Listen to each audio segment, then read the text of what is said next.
No, I can't do that. Like and subscribe. Not so anonymous with EJ Areca. This podcast is brought to you by our friends over at Village Sports at 941 West Pacheco Boulevard. Village Sports carries a wide variety of skate gear and skate apparel, everything from your skate decks to your clothing.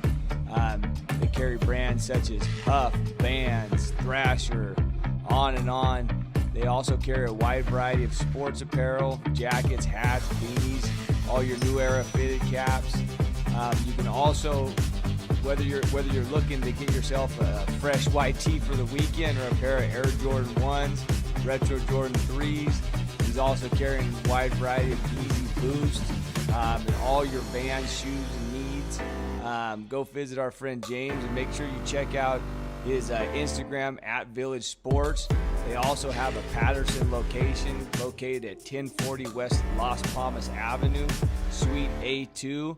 That Instagram is Village Skate Shop, at Village Skate Shop. Hey, thank you, Village Sports. My friend Henry R. Say Henry Rodriguez. Henry Rodriguez. Yeah, right. Not so anonymous. So I got a lot of love for this guy, right? Henry, I met. It's a funny story going into treatment. My sponsor hands me a card. He hands me a business card, and he says, "You know what? I've been working with this guy on some shirts for an event. If you have any problems or you need some help in Stockton, you should reach out to this guy." You know, and so not knowing anything, I go in. I don't have my wallet. An H&I panel comes into the Salvation Army. What's H&I?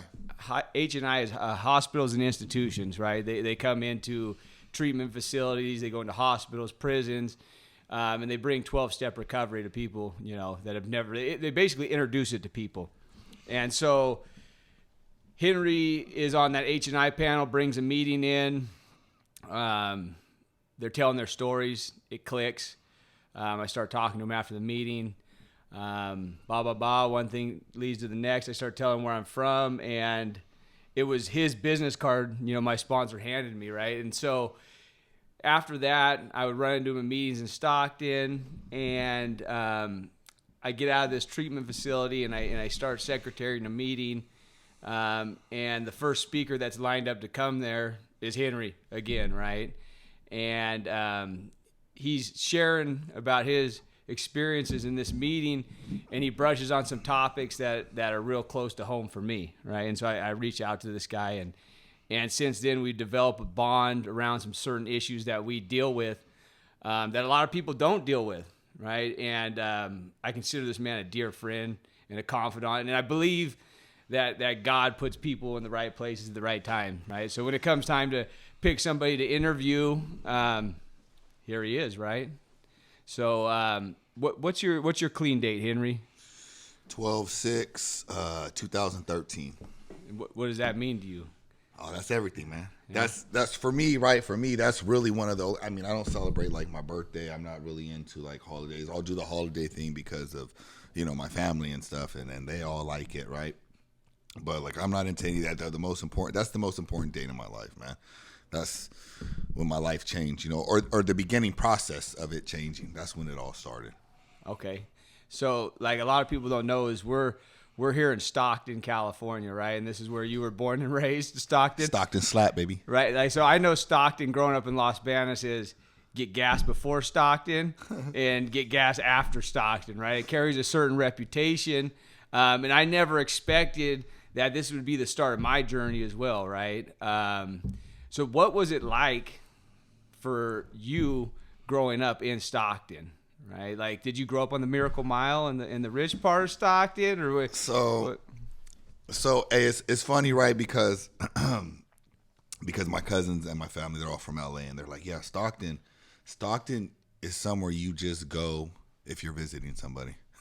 Right? And I've always thought about like it ain't a place to come and hang out. It ain't a place to, you know, to go shopping. It's just a community within itself, right? And so growing up, man,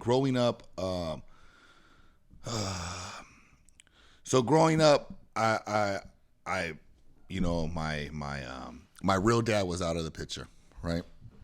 he was hooked on heroin and crack, and I remember my mom started seeing someone when I was like 4 years old, and she married him when I was 7, and you know, it wasn't until like I got older I found out like the history. So I grew up from 7 to about 13, right? At the time, it was a new development. It was a very nice neighborhood, right? At the time, it was on the north side of Stockton. Like when my mom was married to him, like there was no want for anything. Like he handled everything. He handled all the business, right? He held it down. He took care of us. All right. He was super strict, super structured. I'm so grateful for him. I have a relationship. They divorced when I was 13, but I have a relationship with him like today, to this day, man. I believe that a lot of like the good qualities that he had and he showed me, right? Like those are being produced today, right? It took a long time to produce, right? It took a long time for it to develop, right? But as I've got older, I've seen like some of the reasons and why he was the way he was, right? And well, come to find out that he was actually he was like a big time drug dealer, right? And you know, in hindsight, it's easily, he wasn't at the time. He was already done at the time when my mom married him. But seeing like everywhere that he went, he was like respected, right? Like I remember we would go into like to like local stores, and you know, I would see something and I would always I'd want it. You know, I wanted something. I was a kid. I wanted something everywhere we went. You know what I mean? And the owners, they would be like, "Oh yeah, take it," but he would always be like, "No, no, no, no." You know what I mean? But I'd be like, I thought, you know what I mean? I didn't understand, like, hey, why can't I have this? You know what I mean? But he was respected everywhere, man. And so that's why that's where, and he always worked, right? But so that's where like all the nice things came into play, right? And I remember my mom divorced him, and we went to, and because he was so strict and structured, right? I'm now like, I'm a teenager, and I'm able to kind of just, you know, I've always been able to work my mom or manipulate her, right? Or get her to like, you know, hide things from him, right? Like when I would get in trouble, there were things that she wouldn't tell him, right? And so like those behaviors, right, and that manipulation work towards advantage, although I look back now and it was a disadvantage to my life, right? At the time, it was an advantage because I felt like, shit, I could do whatever I want to do. Right, I'm 13 and I'm like, I'm running the streets. You know what I mean? So that was the pivot point. The divorce was. Yep. Like I'm thinking, right? Like I'm looking back now and I'm like, man, this right. And I believe that the divorce, you know, I had a lot to do with the divorce, me and my sisters, because, you know, I got in a lot of trouble growing up, man. I was kicked out of schools from an early age, man. Right. I didn't graduate. I got my GED, but seeing now that what took place at that was what that 13 that freedom that I felt that I had, right, is what when there was no man in the house to take care of the house, right? Yeah. So they, like, you hear the cliches, right? So like when people, and I know a little bit of your story, right? So like when people get involved with, say, gangs and whatever, they're looking for that structure and that father figure. Like that's the cliche. Like, is that your experience or was? So once again, right? So I'm you know, we're part of this 12-step fellowship, right? And in this 12-step fellowship, we get to do inventories, right? And we get to take a look back on why we do some of the things that we do, and some of the reasons we are the way that we are. And looking back now, I could see that I always that yes, I got introduced to a gang, right? And it was like because I got kicked out of school and I went to a continuation school, and the guy that I met was just solid, man. He was a solid dude, right? And I remember I bullshit with him. I thought that I could rap and stuff, right? Little did I know that, you know, people from the gang now, right? They're like rappers. They're real rappers, you know. And I thought that I could just rap. And I remember I told him, like, we're bullshitting. Don, can you do that later? Don, can you do that later? What? Are you gonna do the lawn? No. Okay. All right. I'm shooting a podcast right now, dog. So, like literally in the middle of a podcast. So I just want to make sure you're not gonna do that. So as you can see, Henry's a man of authority these days. Nah, not even. Not even. That's a good dude right there. Yeah. That's a good awesome. dude, Don, right there. So, where was I at? We were talking about your rap career. Oh yeah, right. Hey, so he was like, yeah, he was like, you rap? I'm like, yeah, I rap. He's like, man, I got homies that rap. I was like, man, I'll eat them all up, right? And I remember, right, he invited me to go out there, and I heard them. I was like, ah. And I didn't even want to say nothing. I was like, no, I'm good. You guys are tight, right? Yeah. And so me and him developed a relationship, and then he would introduce me to other people from the gang, and I developed relationships with them, right? And one of the things growing up is like I've always been, I would say, with the shit, right? Yeah. And I'm down for whatever, right? And if you got me, then I got you, right? But I never got that love reciprocated towards anybody, right? Until I met these guys, and they were Asians, right? So I became part of an Asian gang, right? Until I met these guys, and they had my back, dog. Like when anything happened, they would fucking pull up. You know what I mean? And so that camaraderie and that love was there, man, that I was looking for, right? I didn't know that I was looking for it, but I was looking for it, man, to be received by somebody and embraced by somebody, and it didn't matter who it was or whatever that wanted to, like, they were there for me. They gave you that unconditional acceptance. Yes. Right? But it came with a condition eventually, right? Always. So like so from that point forward, right, along with that type of lifestyle, is that where all the drug use came into play, or was that a gradual thing, or did it progress quickly? Like, I mean, like a lot of people want to say like that drugs were their problem, right? Like for me, I know I'm talking about myself personally. Drugs were the solution to my problems, right? Or at least that's what I thought was the solution to what I was missing, right? Was that like just another component to what was going on? No, well, for me, right, it always stems back to like just wanting my real dad to be around. Got it. My real dad, right? And you know, I look at it now, and I'm grateful for the dad that I have now, the stepdad, right, who stepped up and I have the relationship with today, right? Because my real dad came into my life for a little bit. He was just like a piece of shit. You know what I mean? I'm like, wow, what a jip, right? What a jip, dude. I've been waiting for this, like, forever. And then this dude's like, just whack, right? And so going back to the gang, right? I found myself even hanging out with older gang members, right? And running with older gang members and finding that, you know, like that father type, that father figure, right? In the older gang members. But to jump back to your question about the drugs, right? That started back in like high school. I started getting high. Right? I first got high with my sister, and I remember they were in the backyard. They would go to the backyard, right, at her house, and they would be back there. And I remember I couldn't like go back there. My mom would be up over there. We'd be visiting or whatever, and I couldn't like go back there. And then one day they like her boyfriend called me back, right?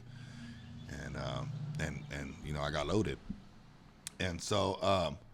But what that did was that replaced the hole that was inside of me, right? Doing the work now, I know the hole was, it all stems back to wanting to be around my real dad. Be a part of something. Right. And so it's funny because I remember growing up, and I remember we hit this lick, right? It was a huge lick, right? Ton of fucking weed, bro. Drugs, right? And I was about 15 at the time, and I remember we woke up in the middle of the night, and I had like a cigar rolled blunt, right? And I woke up my little cousin who was like 12 or 13 at the time. I'm like, come on, man, we can go smoke this. So he got up, right? He went on the balcony, and I light, and I'm smoking it, right? And I look at him, and I was like, hey, and he remembers to this day, right? It's a trip, man. And I'm like, hey, you know why I do this? He's like, well, you know why I smoke weed? He was like, why? I was like, because I got a hole in my heart. Right? So I've always knew that there was something missing. I just couldn't pinpoint it, man. Yeah. You couldn't feel that hole that we talk about. So like it starts off, right? Everybody's story starts off innocent and fun. right? And so, like, through this process of getting involved with certain people, doing certain things to feel said whole, like, where does that take Henry? Like, before Henry finds that clean date and starts doing the work to figure out what's going on with Henry, like, where does that take you? Because, like, looking at you, if I'm looking at you, right, and I have this conversation with people, and they say, "Oh yeah, Henry, Henry, he was fucked up," right? Like, I wouldn't believe it if I'm coming into the rooms, and I'm a new guy, and they say he was where you were at. I have a hard time believing that, right? Like, where does this thing take you? And it's funny because I got a job at Recovery House, right, working for the county, and I remember at that time I was dressing in like collared shirts and the whole square, taking on the whole square thing, right? And I remember I was on one side of the courtyard, right? And this other guy comes in, right? Nolan. And he walks and he's on the other side. He looks at me and he was like, "Hey, what's up, blood?" Right? And he's striking up the B and they're like, "What's up, blood?" Right? So I look at him and I'm like, "Hey, shh," right? And it's funny because one of the guys that I sponsor now, right? Grant, right? He was like a knucklehead there, right? And he was a stop client, right? And the stop clients are the clients that come straight out of the pen, and they have to do 90 days there. It's usually like a 30-day, but these guys have to do like 90 days. Right? And I'm mentioning his name because I know he don't give a fuck if I mention his name, right? Got it. And so, me and him were bumping heads a lot there because he was like, I have a very strong personality. And he has a very strong personality, but he was at the time it was almost like they were running it like the pen, right?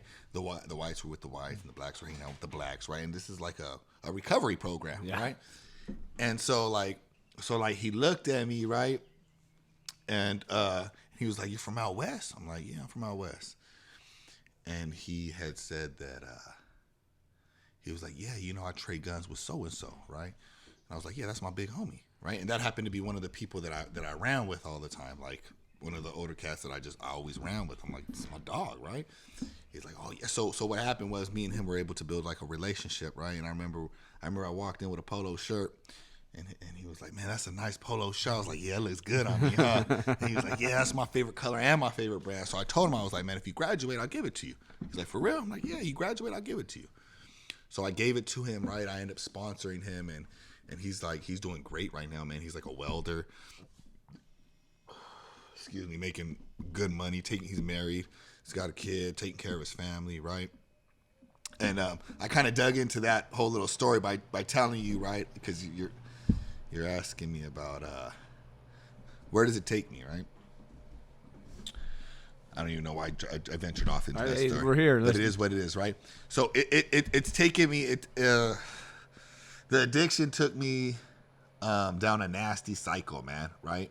I remember, like, the homies had a lot of respect for me, right? But what happened was I started doing meth. I didn't tell nobody I was doing meth, right?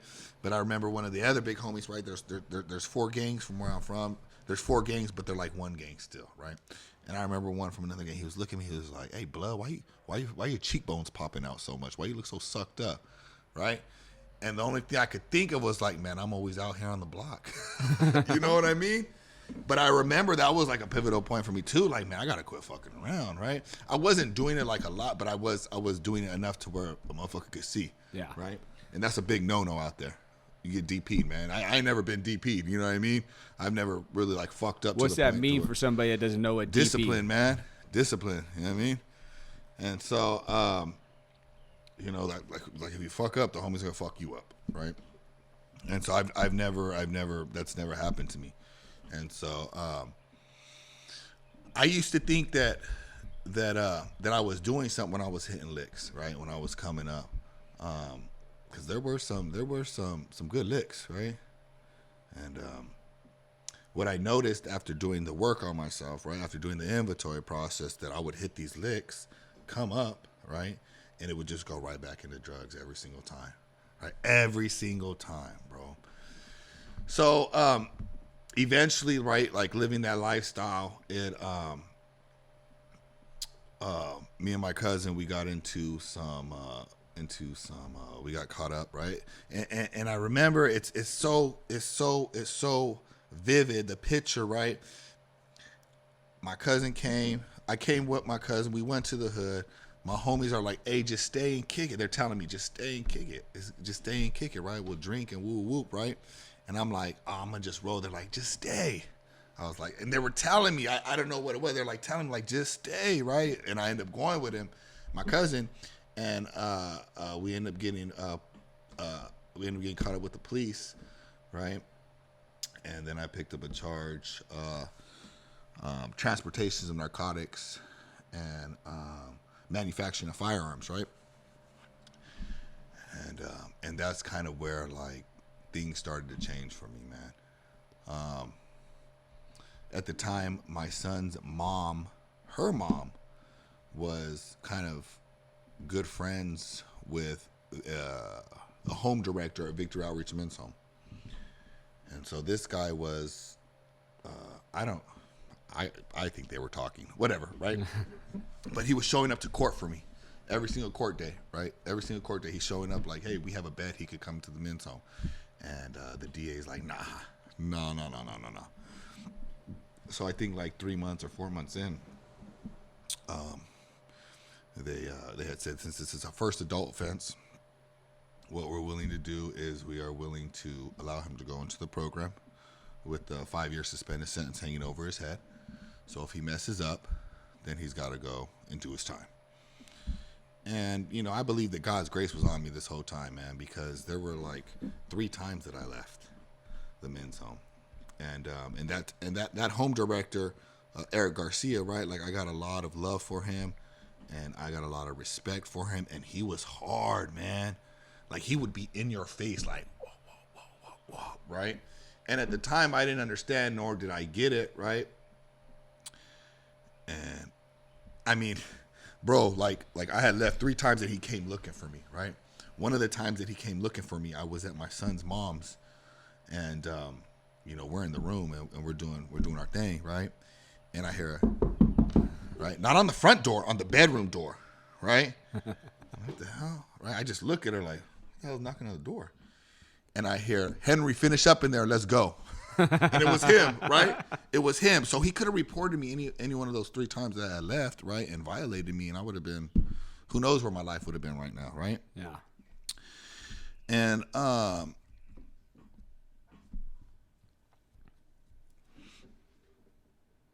I'm super grateful for him, man. But that's kind of like where a lot of, like, you know, these homes, we got these homes, and a lot of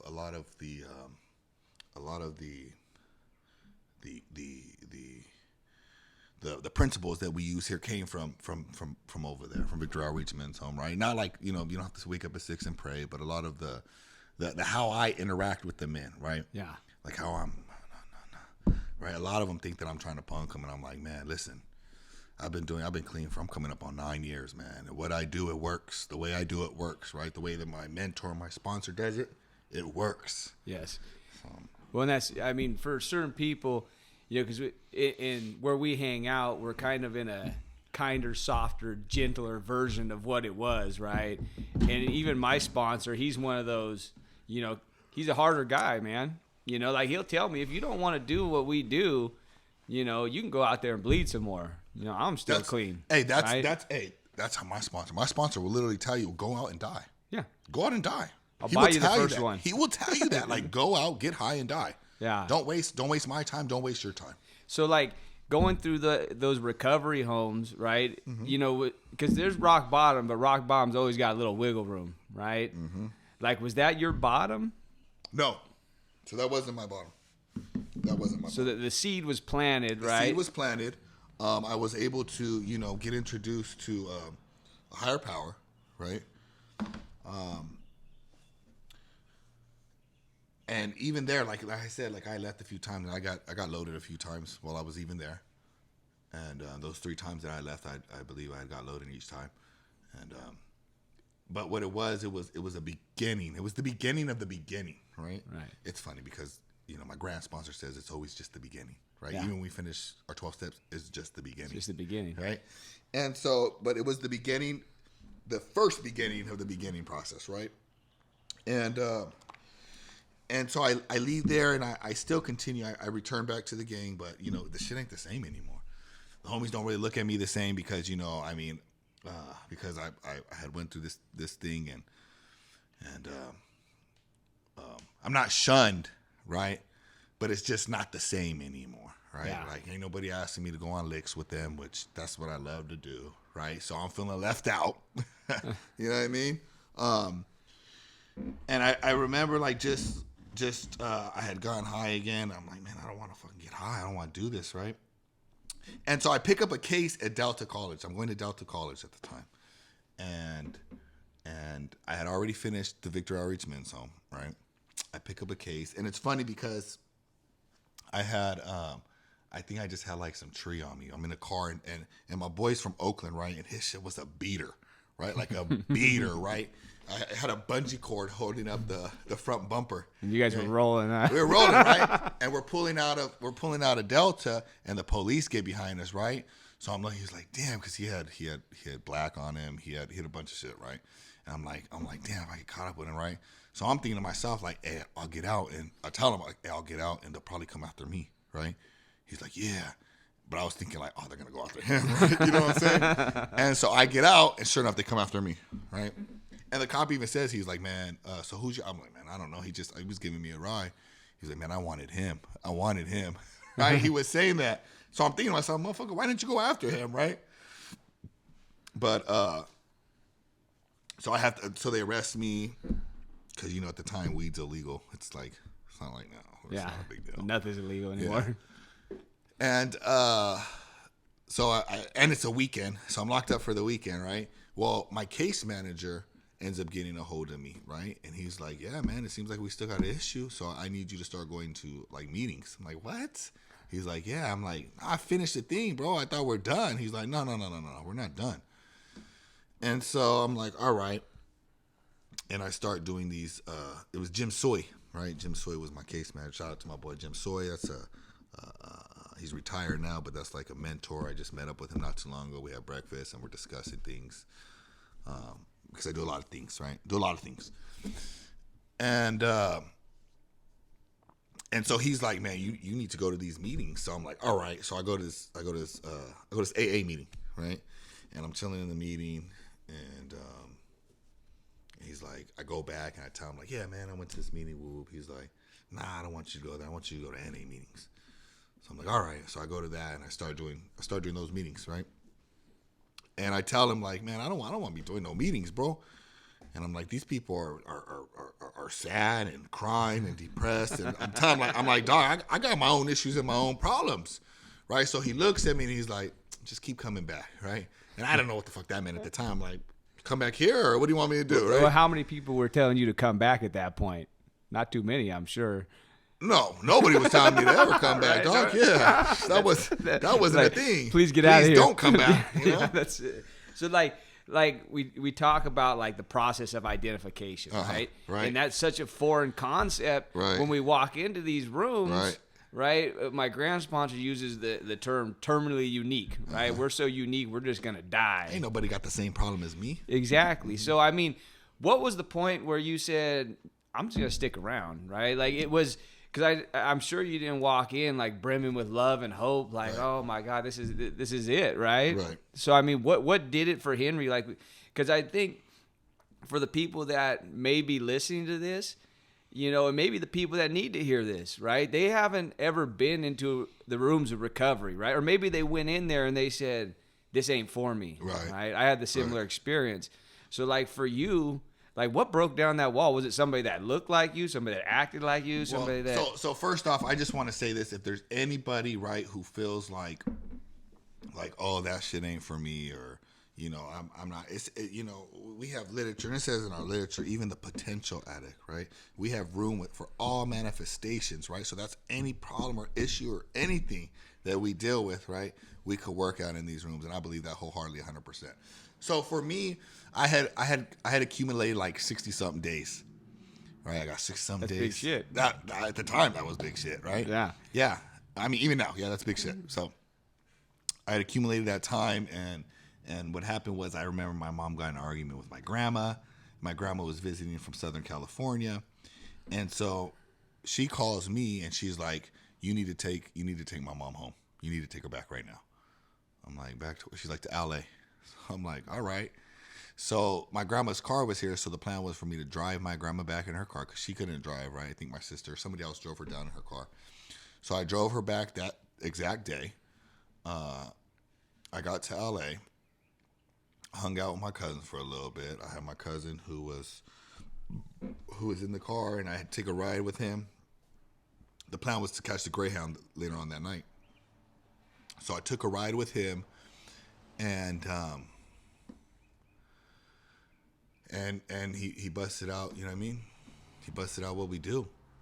And so he's getting high, and he's telling me, like, I'm like, hey, man, I look at him like, let me hit that. He's like, right, because he's from Southern California. He's like, hey, Kikis, you know. You know how they talk, bro. He's like, hey, Kikis, you know. You don't have to hit this for me to think that you're cool. So then I'm really like, oh, no, man, let me hit that shit, right? So I hit it, and so I took a hit, right? And he takes me to the Greyhound, and I remember it's like, man, it's got to be like 1 or 2 in the morning. It's late, right? And so I remember getting on the Greyhound bus, and I'm looking like this, you know, it runs parallel seating around both sides. And so I'm looking, and people are just like, you know, acting like they're sleeping, taking up 2 of the seats, right? So I keep on going. It's almost like a domino effect. Like people are just like that, like falling over, like, right? Like all of a sudden, right? Yeah. And I remember I'm walking. I even stop, and like I look at one, and one's like this, right? One opens the eye and looks up at me and then goes back down like that, right? And so, hey, Lexi, I'm doing a podcast right now. I'll call you back. I'll call you back, okay? Oh, hold on. You're on my headphones. Hang on. Hey, I'm on a podcast. I'll call you right back. Bye. It's my house manager for the women's home. And so, like, I walk all the way to the back, right? And there's a voluptuous woman back there, right? And like she looks at me, right? And it's a 3-seater, right? And she's taking up 2 seats, right? And so she kind of looks at me, and I sat down, or I kind of like, right? It's all that was open. And then she just looked at me kind of like, yeah, punk, right? Like, right? I just remember it was just like this voluptuous woman, right? Who just kind of just like, remind me of like a chinchilla gorilla, you know what I mean? And so, and then, right? And then someone comes out the bathroom, right? Because the bathroom's right there and that motherfucker just stank, right? It just like they bombed the whole. So I'm sitting there, you know, on the ride back from fucking LA, starting, right? That's like a 6-hour bus drive, right? And all I could think about was like, man, I got high. Like, man, I fucking got high, right? Like before that, yes. Hello, FedEx. Can you just leave the package right there, please? Yes, sir. Thank you. And so I remember just like, damn, man, like I blew it, right? And I remember coming back and like having the shame and the guilt and the fact that like I was thinking about like what did I do wrong here? How did I fuck up, right? And I'm looking at it, and the fact was that I never got a sponsor. I never introduced myself as a newcomer, right? I didn't fellowship with anybody at the meetings, before the meetings, after the meetings, none of that, right? The suggestions that are given. I didn't go to meetings for 90 days, right? Like I was just kind of just coming and just popping my head and getting my signature signed. You know that Jim Suey wanted me to get my signature slip signed. And so I was like, what can I do different, man? So basically, the people in the rooms had fucked up your high at this point. Oh yeah, my shit was fucked. It wasn't even like it was. They fucked it up, or somebody fucked it up, or God fucked it up, right? It was like, man, this shit wasn't even worth it. It wasn't worth it, right? And what was attractive for me when I came into the rooms, right? And once again, our literature says, you know, not to allow property or prestige divert us from our primary purpose, right? Like I liked nice things, right? Like I never accumulated anything on my own, right? And I didn't have anybody who could just give me anything, right? Like everything that I've worked hard for, right? But my seeing people that could have stuff and seeing that it was possible, right? That's kind of what was the drive for me. Like, that was the attraction. That was the attraction, right? That was the attraction. And I knew that like if I was going to continue getting loaded, like I wouldn't have none of that stuff, right? Because the fact that I was able to hit licks, right, and gather this money and all these drugs or whatever it was, right, and not be able to do anything with it, I knew I had no chance. Yeah. And so that's what kept you coming back, was the attraction of the property and prestige at first, right? Mm-hmm. And then through that process, you know, that's what they say, right? Either we'll work the program or the program starts working us. Right. So at this point, the program's working you. Right. What made you decide to work the program, right? Like, was it just that cycle of repeating that same stuff? Well, it was having like 60 days and not knowing why how I even got to myself to using, right? So one of the things that I found out was that one of my good friends had said this, like, I don't fuck with anybody who fucks with anybody who fucks with anybody that uses, right? And so for in the beginning, for me, that had to be like my motivation. Like I was like, man, I can't be fucking with nobody. I just can't. I mean, you know, and the time it's changed for me now because, you know, I work with addicts, you know what I mean? And I deal with them. And, but that's what I had to do in the beginning for me to get to where I'm at today. I just couldn't fuck with people, man.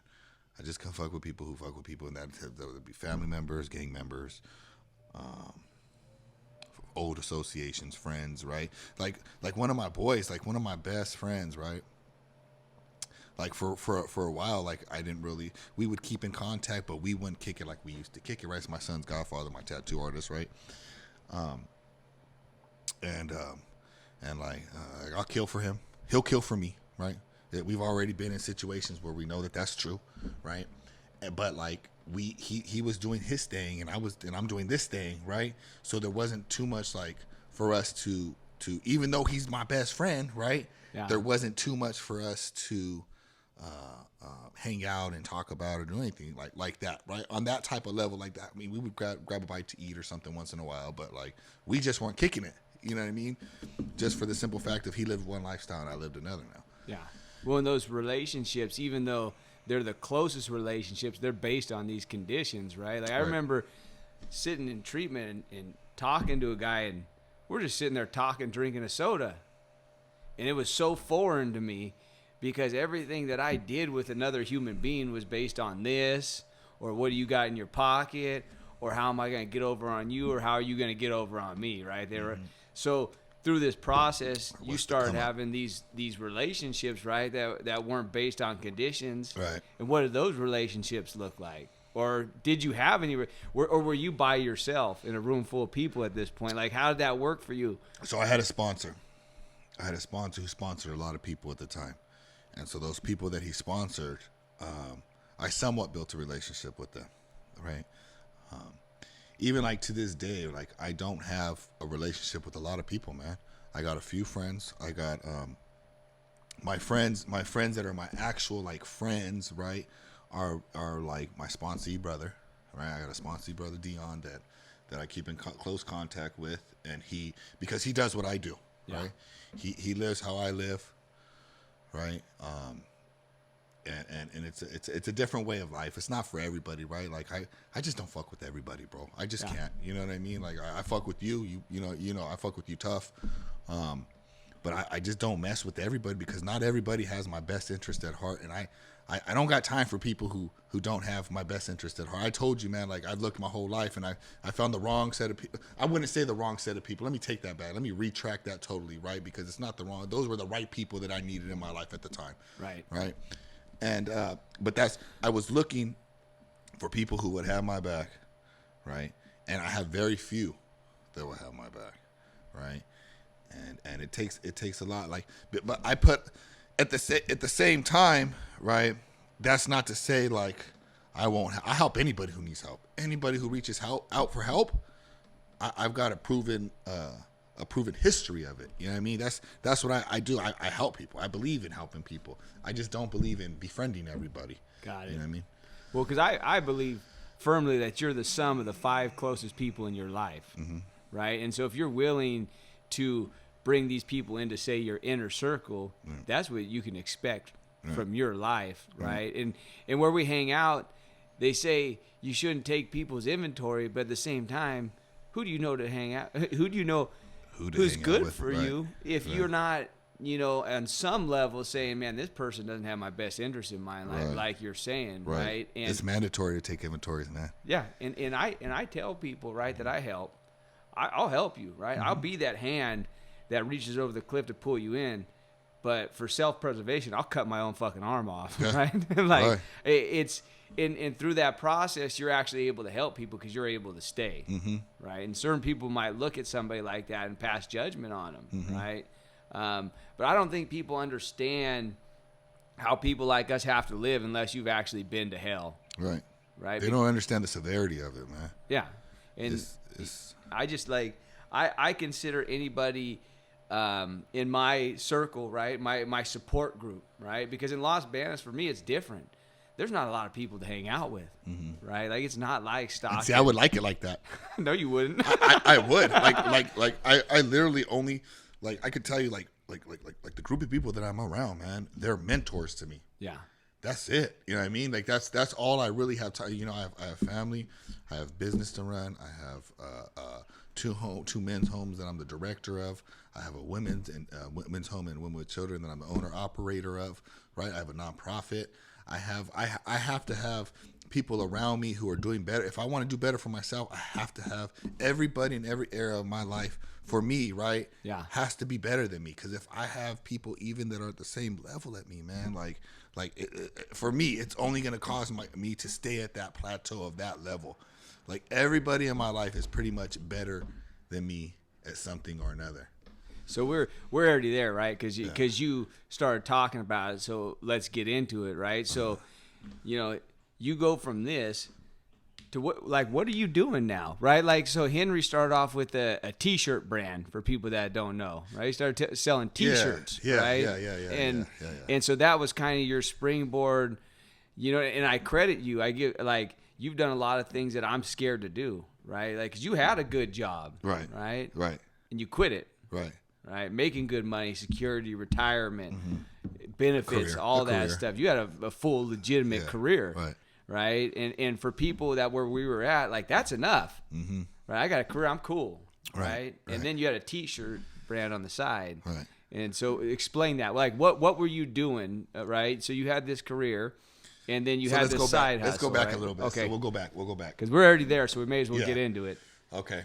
So help me stay on target here. Gotcha. So the T-shirt brand, right? The T-shirt brand started out with, I started a meeting. I started a meeting on Saturday nights, right? For our fellowship.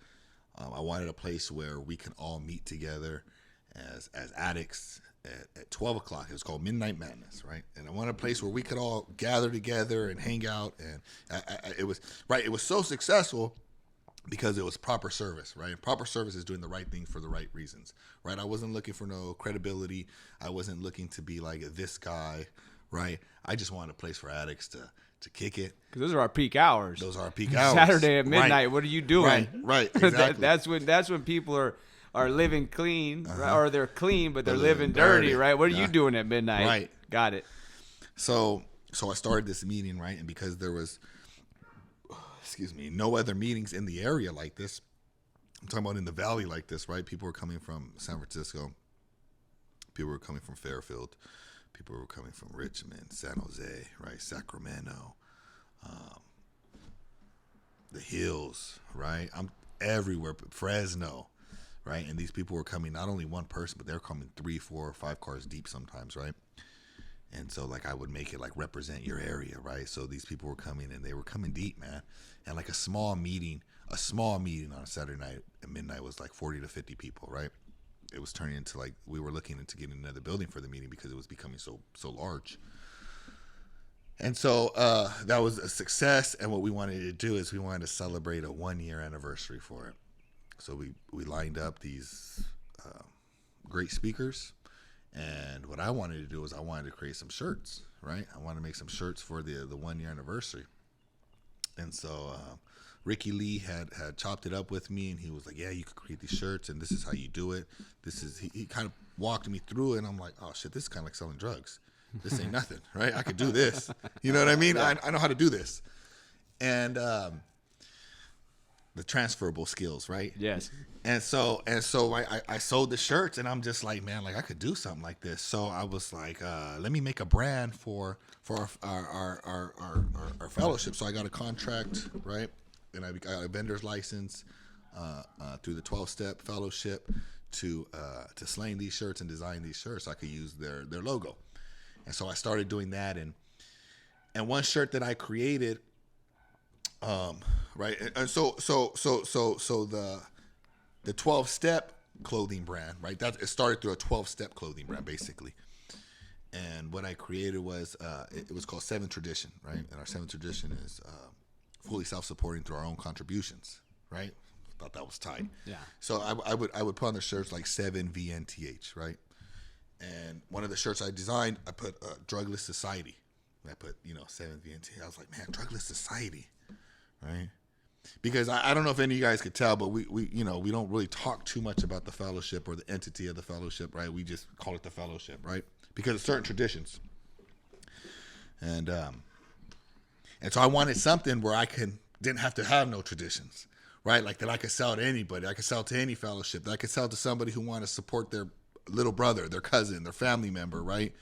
And so I'm like, man, Drugless Society. And so it just kept hitting and hitting and hitting in my head. I'm like, man, this is it, Drugless Society. That's the brand. I'm gonna branch off of this one shirt, and I'm gonna make this shirt its actual own brand. So I started creating shirts that said like Drugless Society and all kinds of different slogans, right? An uncle who OD'd on heroin, so I made these heroin kills. And then I'm doing them in like sports themes. And so with that, it developed into its own like entity, right? And I hooked up with a buddy of mine, Rozzy from Revamp Signs and Designs, and he was a part of this Drugless Society for a little bit. And he ended up pitching our brand to a lady, and she was like, well, I can turn it into a nonprofit for you guys. And so we were like, let's do it. So we turned it into a nonprofit. He ended up backing out because he had so much with his sign business that was growing that he just couldn't do both, right? And shout out to my boy Rozzy from Revamp Signs and Designs. If you guys need shirts made, hats made, anything that you need made, Rozzy from Revamp Signs and Designs take care of you. Banners, he takes care of all of it, right? And because of that, because of my relationship with him, and because of his networking, right, it was a lady who turned it into a nonprofit. So now it's a nonprofit, right? It becomes this nonprofit. And so while that's happening, right, now let's go to my career. And we'll come back to the nonprofit, and we'll merge that. We'll put those two together, right? So the career. So I was a union worker, right? I've done construction since I was like 13 years old, right? And I became a union worker. I was a roofer and a waterproofer. And my boy Mark Livingston hooked me up with that job. He came. I met him through other people in the rooms, and he hooked me up with that job with his dad, who was a foreman. And I was doing that for a while, and I got tired of the commuting, right? But I was making good money. At the time, I was working like maybe like 3 days a week, and I'd bring home like $800, right? And so while I was doing that, my boy Steve Ryan, he was working at Pacific Centers, and he'd holler at me one day, and he was like, hey, maybe you can come with me and go to court, right? You can start like interning with me. I was like, okay, cool. Yeah, I'll do that on my days off. So I was doing that with him, and I was sitting in drug court right before the clients would come in. I was sitting in drug court. I was sitting with like the DA, probation. On parole. the other side. I was on the other side, right?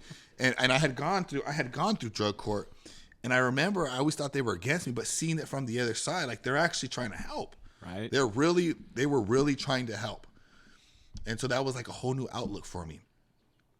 And And I remember one day we're sitting in there, and he looks over at me, right? And he's like, hey. I'm like, what's up, dog? He's like, hey, God wants you to quit your job and to do this.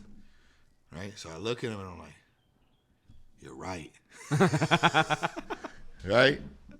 So I quit my job, and, you know, my girlfriend at the time, she was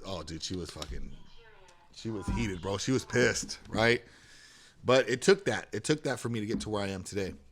So I stopped doing that, and I was interning with him and going to that. And I remember I ran into my case manager, Jim Sui, right? I ran into him and Eric Jackson, who are two of my mentors now, right? I ran into them at the courthouse, and I was like, hey, like, this is something I think I want to do, right? So in the program, right, one thing that I learned under sponsorship, right, is I learned how to follow directions, right? I'm big on directions, man. I'm big.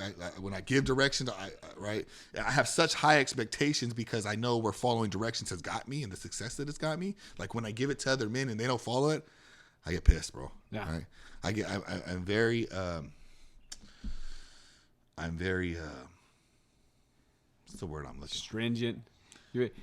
I'm like, I will let you know. Yeah. You will know that I am upset. Very forward. Yes, you will know that I'm upset with my tone. I yell, right? And it's never to punk anybody, bro. It's never to punk nobody, right? It's just passion. It's very passionate. Yeah. I'm very passionate, right? Well, you see the potential in people. I see the potential in people. And you're frustrated when they won't follow the directions. Yes, and all you have to do is follow the directions to get to the success. It's a drawn out map, man. I'll write it out for you, homie. Yeah, I mean, just follow it.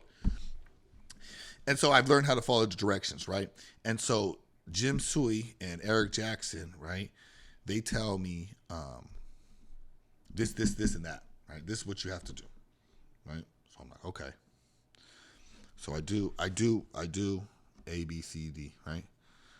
And then I end up getting a call from Jim. Jim calls me, right? I'm gonna let it out there because he's retired now, but so I'm gonna throw it out there, right? But I'm gonna spill the beans. So Jim's like, hey, are you ready to work? I'm like, man, I'll start tomorrow, right? So this job is working for the county. It's a substance abuse worker working at Recovery House, right? I'm like, I'm ready to start tomorrow. He's like, all right, I got to interview 10 people, but you got the job, right? Right? So I'm like, oh, man, cool. So I do that. I start doing that. I'm working over there, right?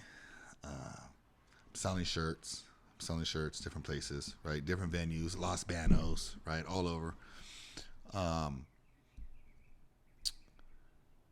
And I'm doing that for a while. And then I have a guy that I'm sponsoring, mentoring, right? He's like, hey, I could get you in the Department of Defense. It's an entry position, but I could get you your foot in the door, right? So that's not what I wanted to do, but I'm like, oh, shit, that's a government job, right? That's working with the feds. Like, shit, I'm going to be a federale, right? So I do it. Once again, even though I'm mentoring him, right? I'm following the instructions that he's giving me, right? Two-way street, man. So I get into the Department of Defense. I'm working there for about 4.5, maybe almost 5 years. About 4.5 years. Yeah, about 4.5 years. And I'm just like, man, like that from year 4 to the July, right? Just like, man, this is not conducive to what I want to do. Let's reflect on that, right? So here you got a guy raised in Stockton, mm-hmm. right? And he's joining a gang, mm-hmm. doing licks, mm-hmm. right? Mm-hmm. Working for the Department of Defense. Working for the Department of Defense. right? Like. And so, let me back up a little bit. While I'm working at Recovery House, right? Mm-hmm. Before I leave there, I get my record expunged, right? So that opens this door. That opens this door, right? Yeah. So I'm working there, man, and I'm just like, and then they end up moving me to this department to where only if they knew, right? I'm dealing with magazines, right? I'm dealing with all these. It's nuts, bro. I just couldn't believe where I was at the time, right? Like the opportunity that God had given me, right? The second chance of just following directions, staying clean, right?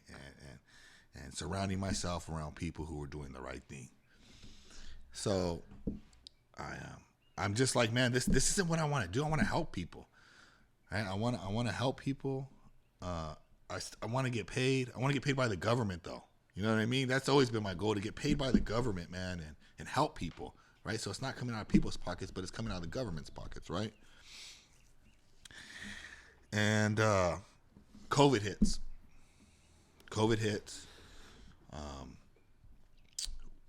Because of the position, federal position that I had, right?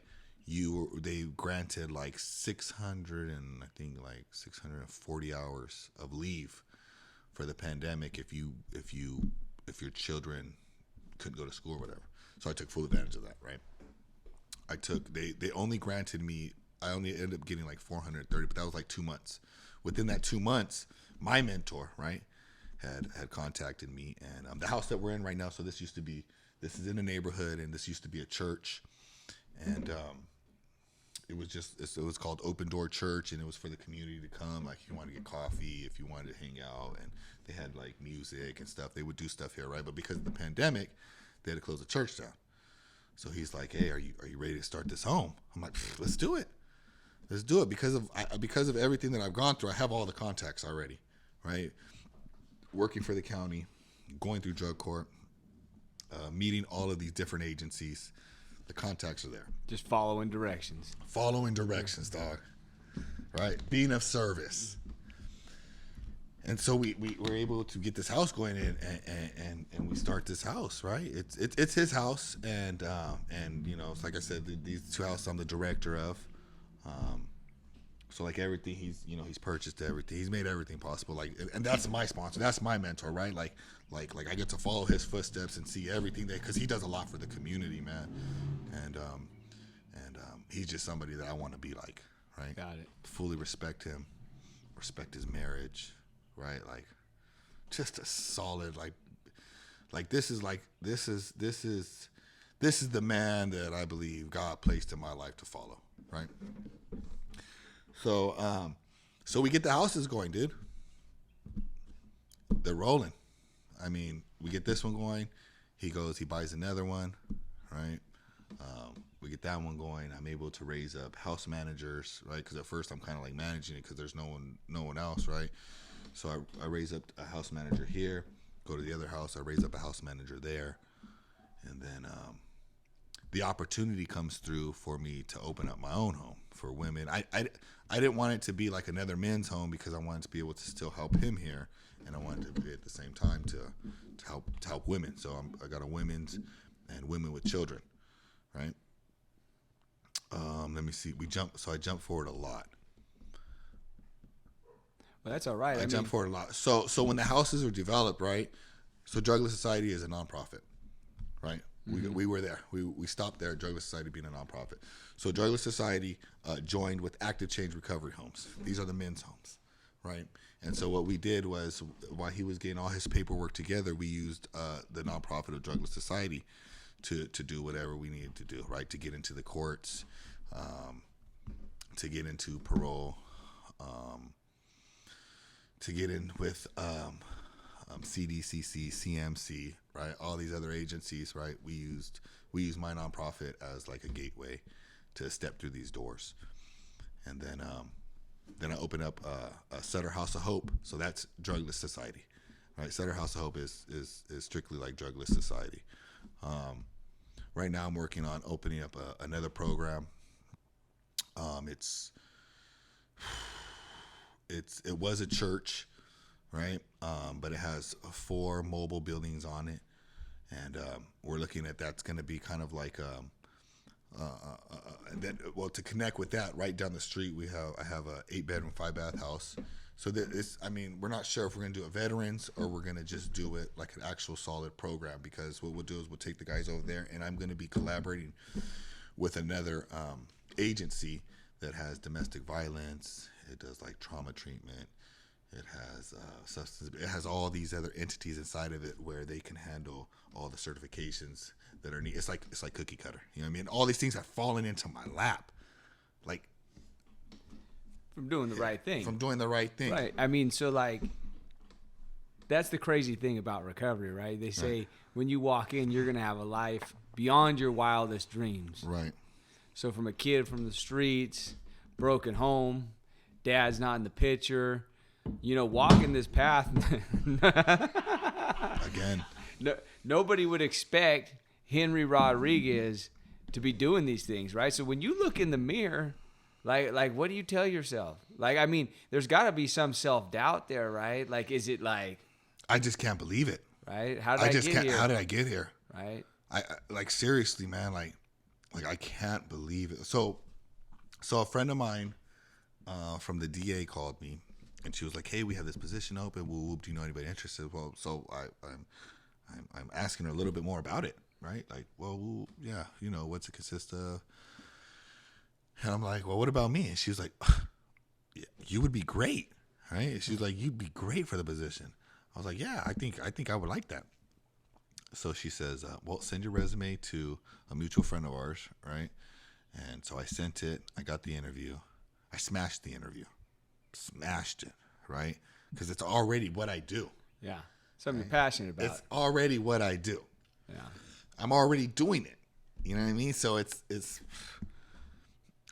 so I just they wanted to proceed with the hiring process for me, and they wanted to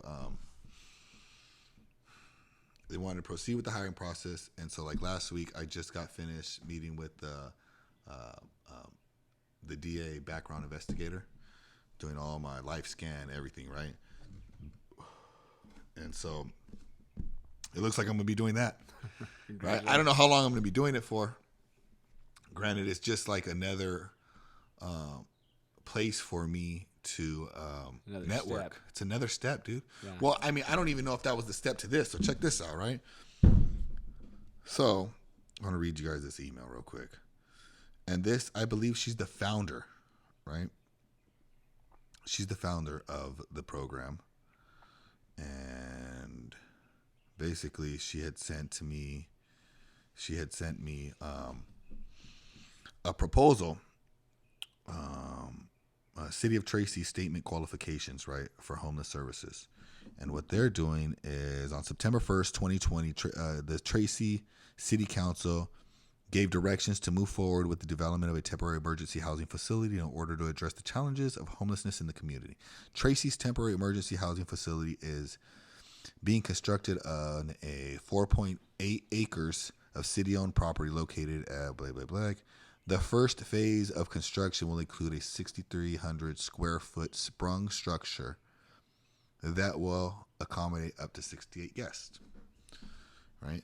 So she sends me this proposal, and she says in the email, please see attached, I think this is way too late to effectively respond. However, it is an example of funds that are out there.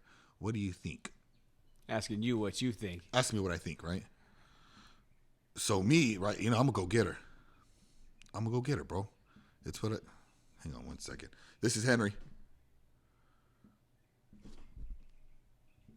Hooked up to my AirPods. This is Henry. What's going on?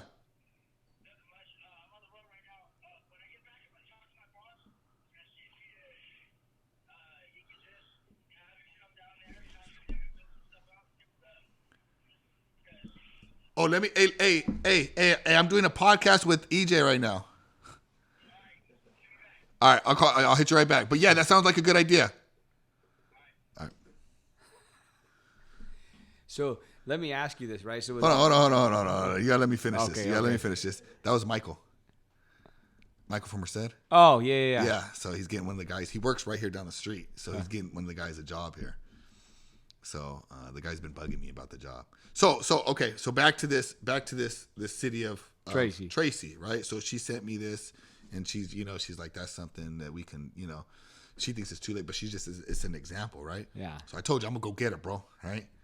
So I shot the proposal in for Drugless Society. Right. Yeah. I shot it in for the nonprofit, right? And so that was back in September. So I'm gonna read you this, right? This was yesterday. Good afternoon. We are interested in setting up a meeting with you to discuss your statement of qualification proposal that was recently submitted to the city of Tracy. Please feel free to extend this invitation to the appropriate persons and call and confirm a time that will work for you or email your available calendar times. We can meet in person or provide Microsoft Teams link through a virtual meeting. Please feel free to contact us if you have any questions. City Manager's Office, Homeless Services. Right? So another door's opening. That's huge. Bro, that's huge. I didn't even know how to react or That's huge. I didn't even know what to. I'm like, you're right, because this lady has started her own nonprofit, the one that I that I'm working with right now that wants me on her team. She's like, she even took me into a new. They're trying to start this new Fathers Initiative program here in the county, right? She's taking me in there. She's introducing me as like her resource guy. She's like, he's gonna be new on our job. He's gonna do so great, right? And then she sends me this an example, and I'm like, I'm gonna shoot for it. You know what I mean? I'm gonna shoot for it with my agency, and to get an email back like that, right? I mean, it's not a for sure thing, but the fact that I got accepted into the next process, right? Like that's huge, bro. Yeah. That's huge. Well, these are the miracles, right? Like, and so with all that going on, right? Like, because we have big fucking egos, right? They like to inflate, right? So with all this, how do you stay, because your profession's helping people, right? And so, like, a lot of people might take that and run with it, like, I got this. Right. What keeps you humble enough to stick around, right, and help the new guy that walks in the door? Seeing these motherfuckers come off the street, bro. Yeah. Not only seeing them coming off the street, right? But so we talked about this before, like what's going on right now, what they've been trying to do isn't working, and it's obvious that it isn't working because you can drive past under the freeways and you can see, right? For me, it's so I was coming out off of the Crosstown Freeway, heading east, getting off on Stanislaus, right? And they're all underneath there. And I'm looking over, excuse me, and you can see like trees, right? Like they have their little plants and stuff out there. I'm talking about real trees, not marijuana or anything like that, right? And you could see them like sweeping the dirt, right? And it's like there's humanity still in there, man, right? There's a person still in there. And that touches my spirit, man. Like there's still somebody in there. They're not a zombie. They're not a full zombie yet, because you see zombies out here. You know what I mean?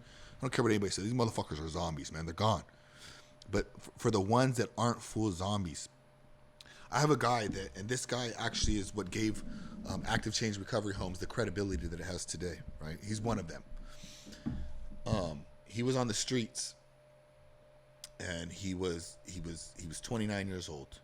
I first met him at Recovery House when I was working there. I had seen him again. He was still on the streets. We were doing an activity at the Alano Club, and that's on Mount Diablo. And he had came by, and he was like, yeah, man, I'm back on the streets. Whoop. I'm like, well, here, get yourself something to eat, man. I bought him some tacos and stuff. And I was like, I got a house if you want to come to the house. He was like, all right, I'll come back. Right? The event went to the night. Never seen him again, right? A mutual friend of ours, Ryan, ended up running into him. He was like, hey.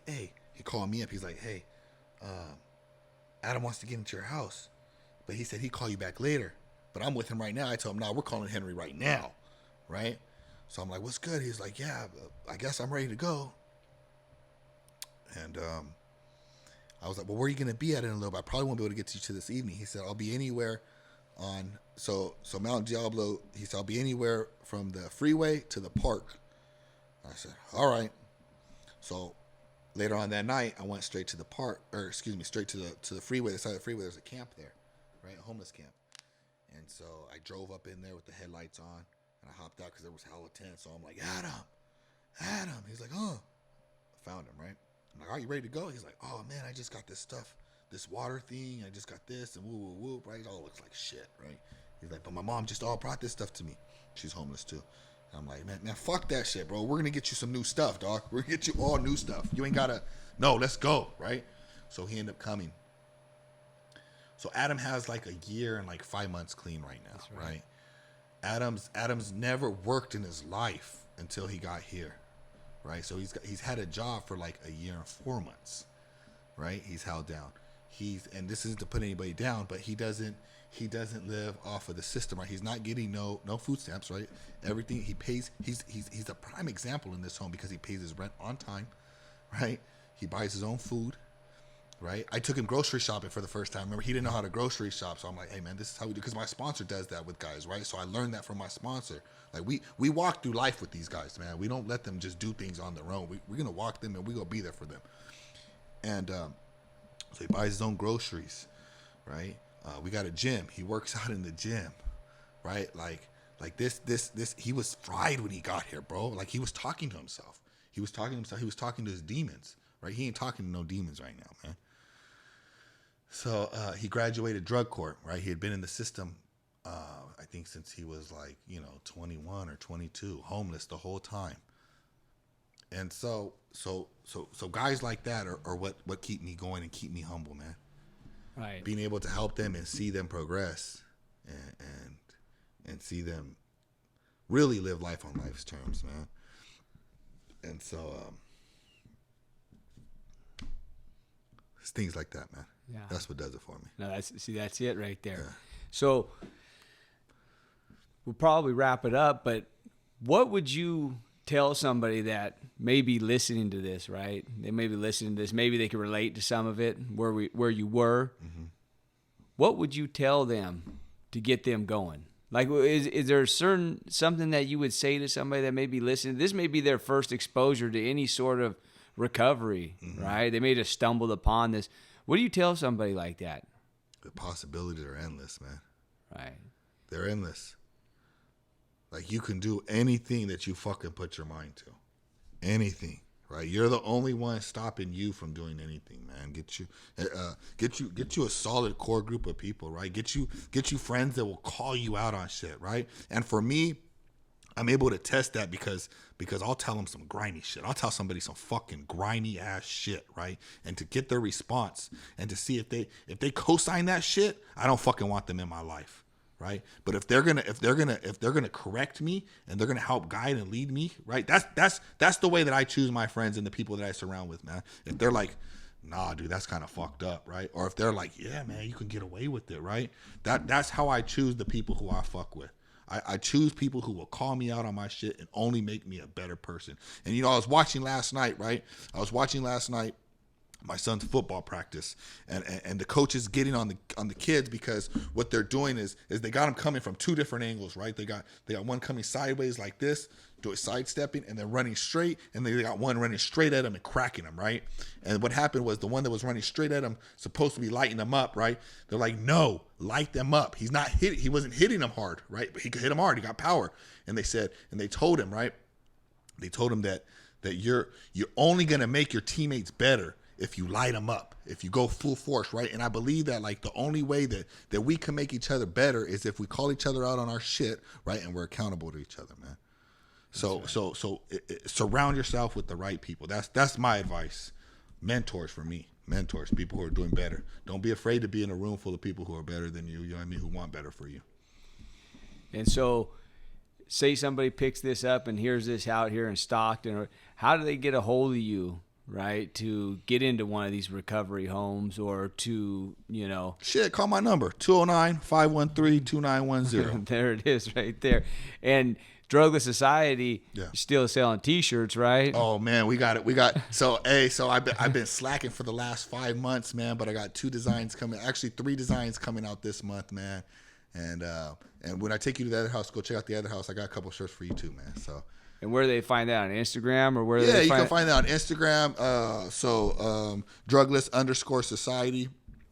My personal Instagram is Stay Drugless. You can find a lot of whatever if we're gonna be doing something or something's coming up or we're looking for help in the community, right? Those are my 2 social medias. Perfect, man. Well, this is my buddy Henry Rodriguez. I love you, man. I love you too, bro. I love you. Thank you for doing this. Yeah, thanks. Guest number 1. Number 1, baby. Number 1. All right, brother. Thank you.